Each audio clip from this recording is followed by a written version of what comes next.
మే 1 నాడు నా పేమెంట్ 0 అయిపోయింది. సో నేను ఎట్లా కొనసాగాలి?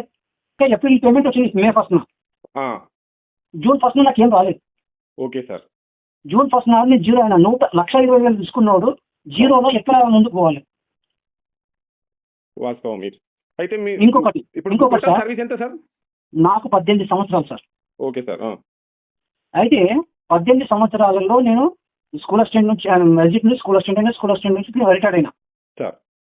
నా payment 83,100 rupees last basic pay. అవును సార్. 83,100 రూపాయలు. అవును సార్. నా టోటల్ ఛార్జ్ వచ్చి 1,20,000. Yes sir. 1,20,000 తీసుకున్నోడిని నేను 0లోకి వచ్చి నేను ఎట్లా ముందుకు పోవాలి? నెక్స్ట్ మంత్ నుంచి ఏంటి ఇప్పుడు 1,20,000 వేతనంతో జీవనం కొనసాగించినటువంటి ఒక వ్యక్తి తదుపరి నెల నుంచి ఆయన పరిస్థితి ఏంటి?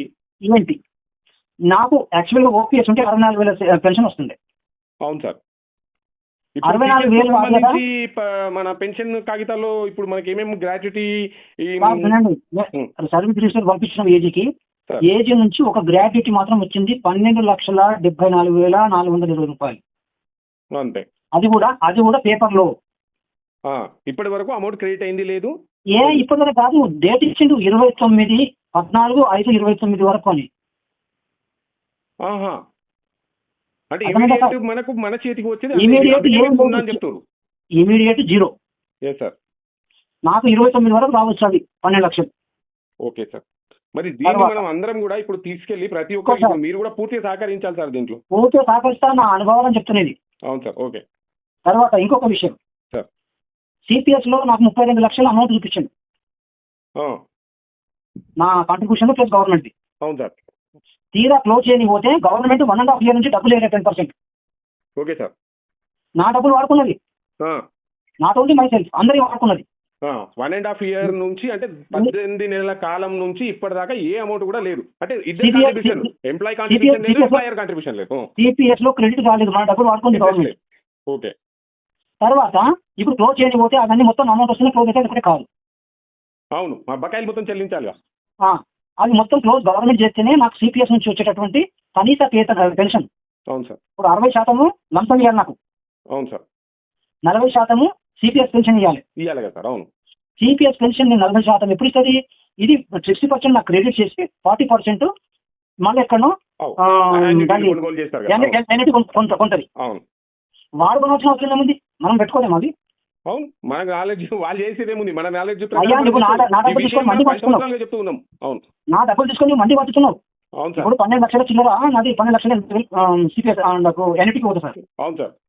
ఆ ఎన్ఈటీ 12 లక్షలు ఎంత పోతే నాకు వచ్చినంత 5,000 చిల్లర వస్తుంది పెన్షన్. నాకు 5,000 అంతే అంతే అంతే అంతే కూర్చుంటారు. నేను 12 లక్షలు 13 లక్షలు ఇచ్చి 5,000 ఎందుకు తీసుకోవాలి?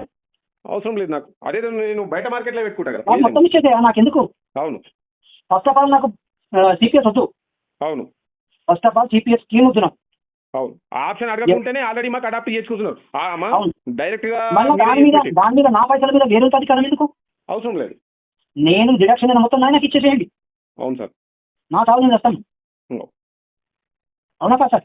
100% కరెక్ట్ సార్. అది మనం నేను 12 లక్షలు తీసుకొని నేను బయటికి పోతే అవతల చాలా ఎన్నిటి ప్లాన్స్ ఉన్నాయి నాకు నుంచి. ఏమైనా చేసుకుంటాం, అది అప్పుడు మన నాలెడ్జ్. అవును. తర్వాత మన ఈహెచ్ఎస్ గురించి నా లాస్ట్ బేసిక్ 83,100 రూపాయలు. అవును సార్. 10% ఎంత అవుతుంది సార్? 830 రూపాయలు. 830 రూపాయలు. నాకు పెన్షన్ 4,000 చిల్లర ఉంది. దీంట్లోకించి నువ్వు 830 రూపాయలు కట్ చేసి నేను పెన్షన్ తీసుకొని తినాలా, బతకాలా, లేకుంటే సిపిఎస్ కట్టాలా, అది దీన్ని కట్టాలా? ఇంకా ఏమున్నా ఆసరా పెన్షన్ వస్తున్నాయి. నా పిల్లలకు నేనేం చదివించుకోవాలి? 120 నుంచి నేను 0కి వచ్చినా, నేను నా జేబు ఖర్చులు ఏం పెట్టుకోవాలి, నా భార్యకి ఎంత పోషించాలి? ఇప్పుడు గవర్నమెంట్ ఒకటే. ఇప్పుడు నేను ఏం చేయాలి సార్? మా సమాజానికి ఎట్లా వాళ్ళు మార్కెట్లో చెప్పండి.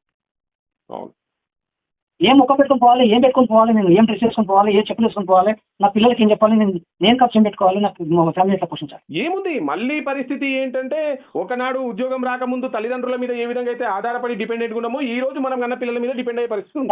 ఆ రోజు అంటే నేను ఒక్కడే ఉంటా సార్. అవును. ఈ రోజు నా పిల్లలు ఉన్నారు.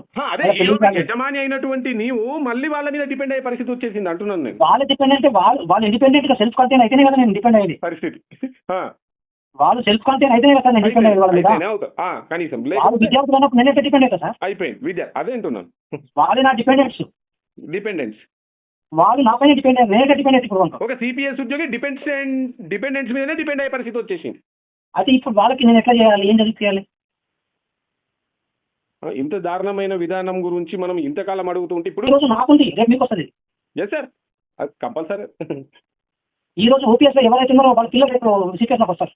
అవును, మనం ఈ నినాదము గత 5 నుండి 10 సంవత్సరాల నుంచి చెప్తూ ఉన్నాం సార్. ఇప్పుడు ఈ రోజు ప్రశాంతంగా ఉన్నారు, కానీ రేపు మన పిల్లలు, మన పరిస్థితి ఎలా ఉంది, మన పిల్లల పరిస్థితి, ఓపీఎస్ ఉన్న వాళ్ళ కూడా ఎన్నోసార్లు మాట్లాడినాం మనం. ఏమి ఇప్పుడు మొన్న అన్ని సంఘాలు చేసి చర్చ జరగబట్టింది, డిబేట్ జరగబట్టింది. డిబేట్ లో చిత్తప్రజ్ఞ మాట్లాడింది. అవును సార్. ఆయన ఏమన్నాడంటే నీ 96 పాయింట్స్ పట్టుకొని వచ్చేసారు ప్రతి సంఘం వాళ్ళు, నేను ఏ సంఘాన్ని విమర్శించలేదన్నాడు. అన్ని సంఘాల్లో సిపిఎస్ వాళ్ళు ఉన్నారు. అవును, ప్రతి సంఘాన్ని కలుపుకొని 10 సంవత్సరాలుగా చేస్తున్నది అదే కదా సార్. మనం నేను ఏమంటున్నానంటే ఆయన ఏమంటాడంటే నేను ఏమంటున్నానంటే అన్ని పాయింట్లలో టాప్ పాయింట్ మాదే పెట్టండి సిపిఎస్. వాస్తవం, అవసరం ఉంది. దాని యొక్క ఇప్పుడు తీవ్రత ఆ విధంగా ఉన్నది. దాని బారిన పడుతున్న వాళ్ళు ఇప్పుడు ఒక దాన్ని మించిన పాయింట్ ఏది లేదు. Yes sir. అవును, అది కూడా కాదు, అదే ఫస్ట్ పాయింట్. అంతే అంతే. సిపిఎస్ ఫస్ట్ ఏజెండా ఉండాలి మీ ప్రతి సంఘంలో. Correct sir. అప్పుడే మనం ఏమన్నా వింటారు, లేకపోతే వినరు.